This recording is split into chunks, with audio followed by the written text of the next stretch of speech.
Mambo vipi, Dan KD hapa tena. Karibuni sana. So juzi ama the other day nilifanya video ya one of my friends mwenye ametoka Kenya na wamekuja hapa States na amerushwa nje na the wife, na saizi amengaja amepata mali ya kukaa. Saizi he was in the streets for some time. Na leo nataka to end through the same story once again in a little bit more details of what majamaa upitia hapa Stato. So if kama hujawatch hiyo video kama hujawatch hiyo video iko tu hapo before. These are probably posted it about 2 days ago, and the story goes like this. Jamal toka home, yeye na wife na watoto wao wawili ama watatu something. Now after amefika hapa, jamaa kakangana akabai hao. As soon as walipata hao na wakakaa ni kama wana settle, wife akaanza kubadilika. Wife akamwitia makarao, wife akamshikisha jela a few times. Actually I had to at least once or twice nilienda kumtoa, and eventually wife akamchukulia protection order. The guy cannot go back to his house or he cannot see his kids, sindio? So jamaa alinitumia message, nilisoma kwa hiyo video yangu ingine kama hujaona, but sijui mbona hapa States majamaa wanapitia shida mingi sana.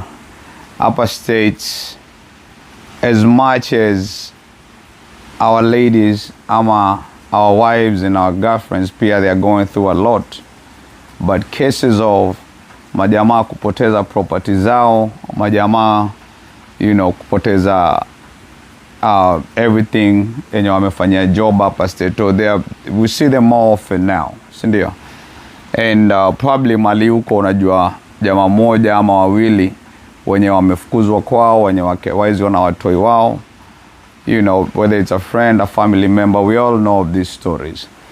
So beste yangu alikuwa analala kwa gari, amelala kwa shelter, amelala nje, ameomba marafiki mali ya kulala. So it's very unfortunate. Na ni mtu wako na hao na hawezi enda home. I don't want to overlook the fact that sengine kuna majamaa wenye si wazuri and they are violent na nini and end up to resulting kwa violent kwa nyumba na wife kuwekea hizi protection order. But in most cases upper States majamaa wengi wanatupa nje za nyumba zao na kupoteza watoi wao just because some Kenyan women somehow feel like at some point in life ama jamaa wamegeuka and they're not good enough anymore, or they think they need better than whatever this guy can offer, right? So juzi kwa hiyo video nilipost, a few friends walinitumia messages, and one thing that came out in mara mob ni hapa Stato, and it's very unfortunate.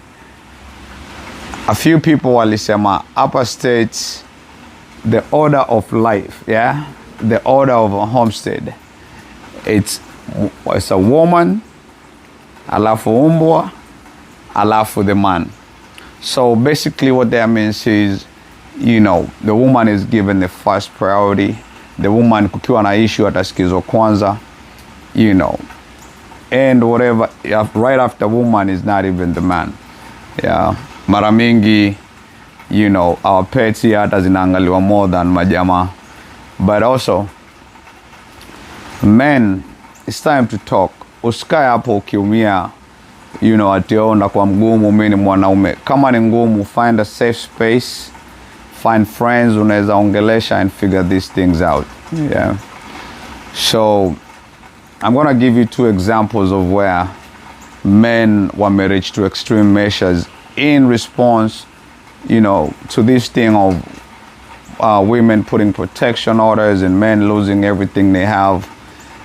and the men turn violent. Mazee hapa stereo tumekuwa tukisikia situations zenye majamaa wa Kenya wanafanya vitu zingine mpaka unashindwa huyu jamaa alikuwa amefikaje hapo to that point.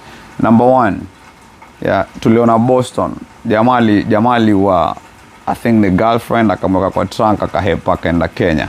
Number two, Austin the other day, Austin, Texas, tuliona msee alienda kaua wife yake.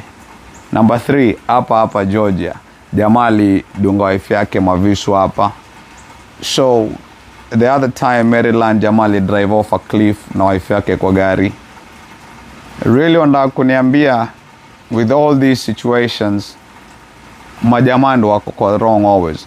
There's something inaendelea in these homes that lead to majamaa kufika to a point where they just don't care anymore.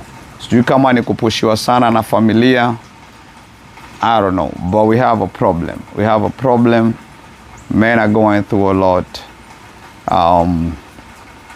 In case of my guy, we are working to see vile tunaweza saidiana na nini. A few people have reached out to us trying to offer help and trying to sit down and talk about it. But it is true. Ukisikia majamaa wanateseka, ukisikia situations where majamaa wanaua mabibi zao because wamefika mwisho, it is true. I'm here to tell you that it's true. It's happening. It's getting worse. And I don't know what's going on in these homes. Lakini violence is not the solution. Sindio?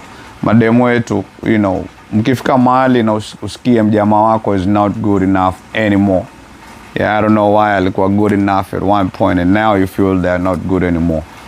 Just walk out. You don't have to mess up their lives. You don't have to put them in jail. Just mwambie ni aje, I think this is not working anymore. Wacha nisonge, wacha kila mtu, wacha tulee watoi. Let's do what is good for the family. Sindio? All right. I do have another story. I'll talk about it later nikipata time. This was sent to my Facebook with a guy. I'll bring it up here. Tutaongelea tena. Kama kawaida, kama uko na story unataka tubonge, remember nitumie kwa inbox, Facebook, Karanja Dan KD. Ama nitumie IG, Karanja_Dan_KD. Tuongee hizi story, you never know, sharing. Za share story mtu asikie na kusaidie, sindio?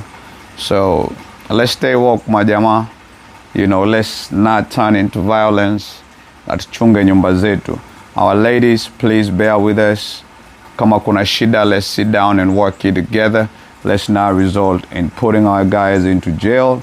Let's not result into putting our guys outside in the streets and homeless. Sindio?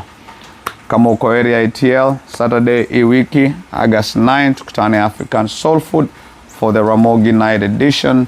Dan KD alongside Nicho and guest DJ Benoyo. Kumbuka, if you have the stories that you want to share, again, my Facebook is Karanja Dan KD and my Instagram is Karanja_Dan_KD. To me, it's my story. When I get time, we come talk about. I have a story that I'll talk about probably towards the weekend. Other than that, be blessed.